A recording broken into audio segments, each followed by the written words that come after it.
Welcome to Doug in Exile. We're going to start with a little bit from Fetterman before we move on to the main course of Margie Taylor Greene. I've been an advocate of psychedelics in terms of the magic mushrooms. That's a big shocker. And Democrats know they matter too, because in 2019, Democrat Senators Klobuchar, Warner, Reed, and Peters had all wrote a letter of how concerned they were because intelligence agents were saying that elections were in danger of being hacked by foreign nationals or foreign countries because election machines could be hacked. This is back when we were all united on this subject. You had Senator Warren, you had Klobuchar, you had Democrats and Republicans all say, look, the vote, we got to be double sure with these machines. Both sides of the aisle have long used their legal authority to object to presidential elections. Notable individuals that have exercised this authority include no other than Hillary Clinton, Joe Biden, Kamala Harris, Nancy Pelosi, and that's just to name a few. Again, they have all used this authority to object to presidential elections. And even YouTube allowed us to do videos on this. Then came Trump. And then it was suddenly like, no one can talk about this. You're a lunatic. In fact, following the 2016 election, Democrats objected to certifying the electoral votes of more states than Republicans did in 2021. You're a election denier. They came up with all their names, democracies on the ballot. These people are the most dangerous people in the world. And now people are going back to like, hey, let's make sure the vote is in good shape.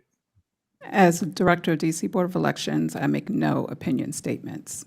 No opinion. That's a yes or no, Ms. Evans.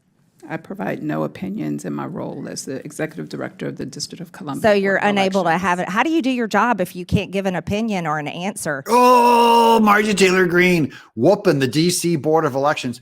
She is hiding from her opinion because she doesn't want to give Margie Taylor Greene any more strength. But they're asking, should a foreign national like an ambassador's kid who's a resident here be allowed to vote, even if they're not a citizen? The House passed a resolution of disapproval with 42 Democrats voting with Republicans about the D.C. law that was passed last year called Local Residents Voting Rights Amendment Act. Seems like you'd be unfit to serve in the job that you have if you're unable to provide a yes or no answer. Of course she's unfit. That's why she's not answering. They're hiding something. Following her loss to President Trump, Hillary Clinton continued to attack the integrity of our democratic process by insisting ad nauseum that President Trump was, I quote, an illegitimate president. Illegal non-citizens voting. Now, this is going to cut in a way that I don't think anyone has conceived yet because I'm way ahead of everybody on this. I'll give you two quick factoids, guys.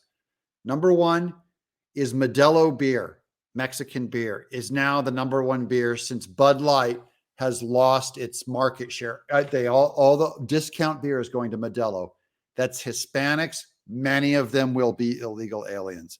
And it's good news. I'll tell you why. Number two, there are riots going on in Glendale, California. That's where I'm from, in that LA area. Armenians do not want the pride stuff in their schools. And they're flat out beating up these Pride Antifa members that came out to agitate.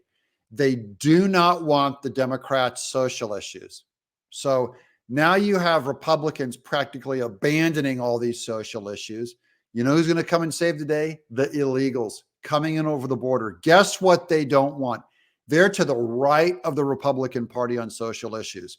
Hispanics coming over the border are number one, more religious. Number two, more pro-life.